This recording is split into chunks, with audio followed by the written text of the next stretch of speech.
Online चल रही class में बीए द्वितीय वर्ष के विद्यार्थियों का स्वागत। अब हम ईशावास्योपनिषद के 10वें मंत्र को पढ़ेंगे। इससे पूर्व हम 9 मंत्र पढ़ चुके हैं। जैसा कि आप सबको पता है, ईशावास्योपनिषद यजुर्वेद का 40वां अध्याय कहलाता है और नाम ही जैसा इसका है ईश उपनिषद। मैं पूर्व में भी इसकी व्याख्या बता चुके हैं आपको। ईश कहते हैं परमात्मा को, ईश कहते हैं भगवान को, उप कहते हैं पास को, नी होता है निश्चय से, सद मैंने बैठना, अर्थात निश्चय पूर्वक बिना किसी तनाव के ईश्वर की भक्ति में लगना, ईश्वर के पास बैठना। बैठने से अभिप्राय ईश्वर के गुणों को याद करना, उसकी स्तुति करना, उसकी उपासना करना, उसकी भक्ति करना। मंत्र है अन्यत देवा आहुर विद्यया अन्यत आहुर अविद्यया इति शुश्रूमे धीराणाम ये नस्तद विच चक्षिरे। इस मंत्र का प्रसंग है कि इस मंत्र में कर्म और उपासना के सामूहिक फल का वर्णन किया गया है, क्योंकि विद्या की उपासना का फल अन्य कहा गया है और अविद्या की उपासना का फल अन्य बताया गया है। आवश्यकता दोनों की ही है, आवश्यकता दोनों की है, लेकिन व्यक्ति एक को महत्व ज़्यादा दे और एक को महत्व कम दे, उसका संतुलन नहीं बन सकता। इस संसार रूपी सागर को पार करने के लिए दोनों में संतुलन बनाया जाना आवश्यक है, क्योंकि मानव कल्याण के लिए इन दोनों का बराबर सेवन आवश्यक है। मंत्र में कहा गया है अन्यत एव आहुर विद्यया। विद्या कहते हैं अध्यात्म ज्ञान को, विद्या कहते हैं अध्यात्म विद्या को, आत्म विद्या को, जिससे मोक्ष की प्राप्ति होती है, जिससे निश्रेयस की प्राप्ति होती है। और अविद्या कहते हैं भौतिक विद्या को या सृष्टि विद्या को, जिससे अभ्युदय की अर्थात आर्थिक उन्नति होती है। परम कल्याण की प्राप्ति के लिए विद्या और अविद्या दोनों का एक समान एक साथ जानना अत्यंत आवश्यक है। तभी का इसमें अन्यत एव आहुर विद्यया, विद्या अध्यात्म विद्या का, आत्म विद्या का, ईश्वरीय ज्ञान की उपासना का, अन्यत अन्यत मैंने दूसरा ही, आहु मैंने कहा गया है क्या, परिणाम फल। अध्यात्म विद्या की उपासना का परिणाम या उसका फल दूसरा ही कहा गया। किससे दूसरा? भौतिक विद्या से दूसरा फल कहा गया है। अन्यत आहु अविद्या, यहाँ रह को क्या विसर्गों को क्या हो गया, रह। अविद्या और भौतिक विद्या का अर्थात सृष्टि की विद्या का। सृष्टि बहुत लंबी चौड़ी है, एक जन्मनी कई जन्मों तक भी इस सृष्टि के तत्वों का, इस सृष्टि के रहस्यों को पार पाया जाना बड़ा मुश्किल है। तो कहा कि सृष्टि विद्या की उपासना का परिणाम अन्य कहा गया है। और ये बात हमने कहाँ से सुनी? इति इस प्रकार, ये मैंने जो, ये यद शब्द की प्रथमा का बहुवचन है, ये मैंने जो धीरा नाम कैसे हैं? धैर्यशाली हैं। विच चक्षिरे, वि कहते हैं विशेष, चक्ष कहते हैं जो मूल्यांकन करना जानते हैं, जो गहन विद्या को जानते हैं, ऐसे विद्वानों से जिनका मन कभी भी क्या है विचलित नहीं होता, जो किसी भी प्रकार के विकारों से ग्रसित नहीं होते, ऐसे धैर्य युक्त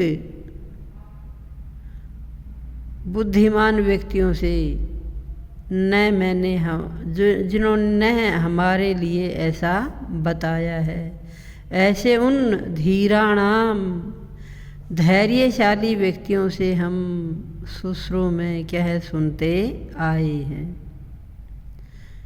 क्या चीज़ें सुनते आए हम? कि विद्या की उपासना का, आध्यात्मिक विद्या का, आत्म विद्या का, ईश्वरीय ज्ञान की उपासना का अन्य ही फल बताया गया है।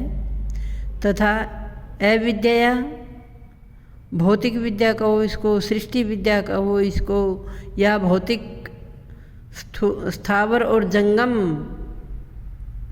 ये भौतिक संसार की वस्तुओं को जानने का परिणाम अन्य ही बताया गया है।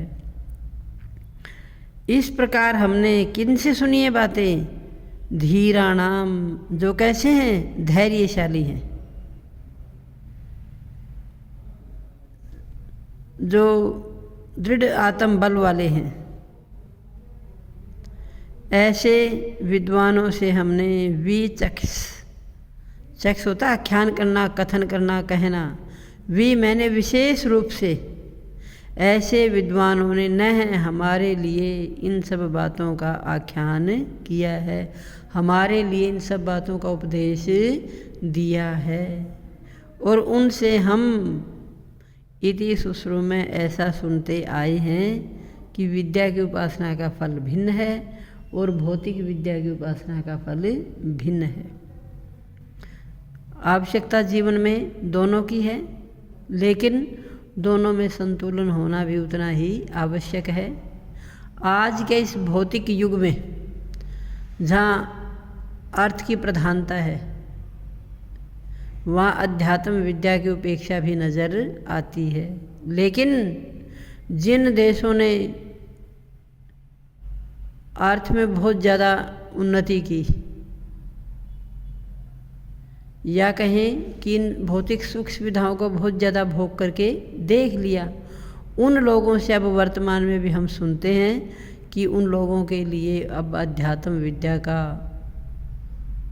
बहुत ज़्यादा महत्व हो गया है। अर्थात वो लोग अब भौतिक विद्या की अपेक्षा अध्यात्म विद्या की ओर बढ़ने की कोशिश कर रहे हैं, क्योंकि सुख धन से नहीं है। मूलभूत आवश्यकता ज़रूर है जीवन की, लेकिन इस मूलभूत आवश्यकता के साथ साथ, क्योंकि बिना धन के हम एक कदम भी आगे नहीं बढ़ सकते, लेकिन इसके साथ साथ अपने आप को स्थिर रखने के लिए अध्यात्म ज्ञान का जानना भी अत्यंत आवश्यक है। और जब व्यक्ति अध्यात्म विद्या में लगता है, ईश्वरीय ज्ञान की उपासना करता है, तब वो व्यर्थ के अभिमान से, अहंकार से और दूसरे दोषों से बचा रह सकता है। इसलिए बार बार विद्वान पुरुषों ने, जिनका इस विषय में अनुभव है, उन ज्ञानियों ने, उन ऋषि महर्षियों ने हमें बार बार बताया कि विद्या और अविद्या दोनों को एक साथ जानने पर ही मानव का परम कल्याण संभव है। प्रस्तुत मंत्र में ग्रामर है अन्यत एव आहु, एवा आहु, यहाँ ब्रू धातु है और ब्रू धातु को आ है, आदेश हो जाता है। विद्या या विद्या शब्द तृतीय विभक्ति का एक वचन है। सुश्रू में श्रु धातु है, ये लिट लकार के उत्तम पुरुष का बहुवचन है। धीराणाम यहाँ धी धातु है और ये षष्ठी का बहुवचन है।